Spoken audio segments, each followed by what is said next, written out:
윤 대통령이요, 박근혜 정부에서 추락한 성장률을 끌어올려야 된다라고 이야기를 수석 보좌관 회의에서 했습니다. 그러면서 적폐청산은 사정이 아닌 관행적 혁신이다라고 이야기를 하고, 안보는 우리가 주도할 여건이 안 된다라고 이야기를 합니다. 그러면 뭐 하려고 운전석론을 이야기를 했습니까? 여건이 안 되면요, 하지 말아야 되지요. 대통령이 이렇게 판단적 착오를 했어야 대통령으로서 역할을 수행할 수 있겠습니까? 그러면 왜 남북 대화를 갖다가 자기가 주도하겠다고 운전석론을 6월 말에 미국 갔다 와서 그렇게 그동안 몇 달 동안 이야기를 했습니까? 그러면서 공공일자리 81만 개를 다시 강조를 했다는데요. 잘못된 건 다 박근혜 정권 책임이라고 하면 넘어가는 겁니까? 자, 정부에서요, 지금 1급 이상 공직자 655명을 전수조사를 했는데요. 42%가 다주택자라고 확인이 되었습니다. 자, 청와대와 총리실을 비롯한 중앙부처 1급 이상 공직자 10명 중에 4명이 다주택자다라는 거고요. 655명 배우자 포함해서 전수조사를 했는데 그 중에 275명이 주택을 2채 이상 보유한 걸로 드러났습니다. 3채 이상도 47명, 4채가 17명, 5채 이상이 16명입니다. 일단 3채, 4채, 5채 이상 가진 사람은 부동산 투기업자지 공직자가 아니죠. 공직이 부업이지요. 그리고 본인하고 배우자만 조사했는데 다른 명의로 가지고 있는 주택들도 공직자들은 그런 거를 억수로 의식을 하니까 여기에 드러나는 사람들은 빙산의 일각들이고 좀 멍청하거나 순진한 사람들일 거고, 진짜 교묘하게 부동산 투기를 하는 사람은 다른 형태로 이 주택들을 소유하고 있을 거라고 생각이 듭니다. 1급 이상 공직자쯤 되면요, 정부의 개발 정보나 부동산 관련 정보, 그 다음에 이 조세 정보 등을 잘 알고 있을 사람이라고 봅니다. 자, 통계청이 2015년 주택 소유 통계를 보면요, 주택을 보유한 국민이 전체 국민의 56%, 자, 이것도 저는 잘못된 통계라고 보는 게요, 미주택자가 44%밖에 안 된다고 이야기를 하는데, 지금 같은 호적에 살면서 나가서 1인 가구를 꾸리고 있는 젊은이들 같은 경우에는 사실상 다 미주택자에 해당이 되지요. 이런 사람들을 싹 빼버리고 그냥 이 평면적으로 조사하니까 이런데, 일반 국민들 중에는 2채 이상의 주택을 소유한 사람이 25.5%, 그러니까 훨씬 낫죠. 고위공직자들이 다주택자가 일반 국민들보다 훨씬 높다라는 겁니다. 그래서 이 655명의 고위공직자가 자기나 부인 명의로 보유한 주택이 1006채인데 이 가운데 666채가 투기 과열 지구에 속해 있었다는 거고요. 그 다음에 투기 지역에는 461채가 있다는 겁니다. 그러니까 이 주택들 가운데 서울, 강남, 서초, 송파, 강동 등 강남 4구에 위치한 주택이 289채로 전체의 28.7%라는 겁니다. 자, 김현미 국토교통부 장관은 파리 부동산 대책 이후에 자기가 사는 집이 아니면 팔아라고 했는데, 전에도 제가 말했다시피 부동산 주무부처인 국토부의 본부 산하기관 1급 고위공직자 절반 이상이 2채 이상을 가지고 있었다는 겁니다. 자, 5채 이상 보유한 16명 중에서 15명이 산하기관이나 국립대학에 소속되어 있다라고 지금 알려지고 있고요. 변명을 한 걸 보면 임대업을 하는 아내 명의로 집 2채를 갖고 있다. 또 6채를 가진 사람은 분양권을 포함해 5곳을 내 명의로 소유하고 있다. 해외 근무 돌아와서 임대사업자 등록을 하고 오피스텔을 이렇게 구입을 했다. 이 독립생계자인 자녀들이 고지 거부 신청 기간을 넘겨서 생긴 일이다. 은퇴 후에 서울에서 살지 지방에서 살지 왔다 갔다 하면서 살지 몰라서 가지고 있다. 아내 명의를 포함해서 집이 3채 있다. 할아버지가 돌아가셨는데 그냥 자동 상속된 거다. 기존에 살던 집에서 10년을 살았는데 연립주택이 있는 동네라서 원래 살던 집을 렌트를 주고 이사를 갔다. 이렇게 말을 하면서 4채부터 8채까지 갖고 있는 사람이 핑계를 대고 있습니다.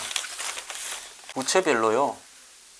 이 다주택자의 현황을 보면 교육부가 73명 중에서 44명이 다주택자고 국토부가 32명 중에서 19, 산업통상자원부가 45개 중에서 19, 외교부가 36개 중에서 18, 그리고 과학기술정보통신부가 32개 중에서 16입니다. 경찰청에서도 30개 중에서 14개입니다. 자, 그리고 문화체육관광부가 23개 중에서 13개. 이런 식으로 끝발이 좀 있는 부서들이나 짭짤한 부서가 높고요. 이제 문화재청, 조달청, 대통령경호처, 국가보훈처 이런 데는 숫자가 적으니까 별 의미가 없고요. 자, 공정거래위원회도 6명 중에 3명, 국민권익위도 10명 중에 4명입니다. 그래서 전체적으로 보면 대체로 부서마다 다 40%에 육박을 하고 있어요. 그리고 강남 4구의 보유 현황을 보면 산업통상자원부가 제일 높고 강남 4구에 집을 가지고 교육부, 외교부, 대검, 과학기술정통부, 그리고 금융위원회, 대통령 비서실 등의 수순입니다. 자, 피치 못할 경우도 있겠지만 서울 요지에 아파트나 다세대 주택, 오피스텔을 여러 채 가지고 있는 사람들은요, 고위공직자의 자격이 없는 사람입니다. 그리고 국토교통부의 고위공무원 중에서 60%가량이 다주택자라는 부분은 저거가 이 한마디로 주택에 대한 정책을 갖다가 하면서 저거가 집을 이렇게 다주택을 가지고 있다라는 거는요, 이 사람들이 하는 정책에 대해서 누가 수긍을 할 수 있겠습니까? 자, 그러면서 정부가 다주택자들을 투기꾼이라고 몰아붙일 수 있겠습니까? 투기꾼들이 정책을 만드는데 그러면서 살지 않는 집은 다 팔아라라고 이야기를 하면 누가 그 말을 고지 듣겠습니까? 자, 공무원들이 이렇게 강남에 집중을 하니까 강남 집값은 불패라는 이야기가 이렇게 시중에 나와 도는 거 아니겠습니까? 자, 제가 어제도 이야기했다시피 부동산으로 인한 수익이 1년에 200조가 넘어가는 나라에서, 그래서 근로소득보다 그 다음에 부동산 소득이 그 다음으로 2위를 차지하고 있는데, 제가 볼 때는 진짜로 전부 조사를 하면 임대소득까지 전부 다 합쳐서 하면 부동산 소득이 근로소득보다도 더 클 수도 있는 나라라고 생각이 듭니다.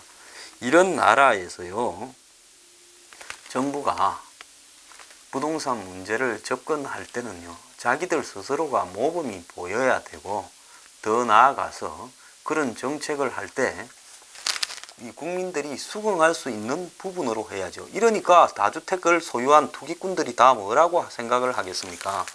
자, 이렇게 하고 자빠졌으니까 우리가 어떻게 너네들을 갖다가 신뢰할 수 있겠느냐? 너네들은 안 고치면서 우리 보고 고쳐라 그러느냐? 그렇게 지금 이야기를 하지 않겠습니까? 그래서 지금 이런 정부의 부동산 정책을 총괄하고 있다라는, 부동산 정책에 대해서 완전히 밀어붙이고 있다라는 총책임자가 김수현 청와대 사회수석이라고 이야기를 하는데, 이 사람이 소유하고 있는 과천의 주공아파트 24평짜리는 지난 3월 공개된 내역보다 5,300만 원이 더 올랐고요. 자기가 전세 사는 데는 변함이 없고 5개월 전에 비해 부인이 소유한 대구 건물도 가격이 올랐다는 겁니다. 자, 자기는 부동산으로 인해서 한마디로 재미를 보면서 부동산 브레인 역할을 노무현 정부 때부터 해왔는데, 노무현 정권이 부동산이 제일 많이 오른 정권이었고, 이 정권 들어서도 또 잠잠하던 부동산이 폭등을 하고 있는 부분에서요, 자, 부동산에 관해서 이 참여정부 때 나온 부동산 규제를 전부 이렇게 집대성했다라는 게 8.2 대책인데, 자, 그러면서 이제 부채 총량제까지도 하겠다는데, 이런 분들부터 좀 책임지고 이야기를 하는 것이 좋지 않겠습니까? 나부터 부동산 다 팔겠다, 사는 거 외에는, 이렇게 하는 것이 모범이죠.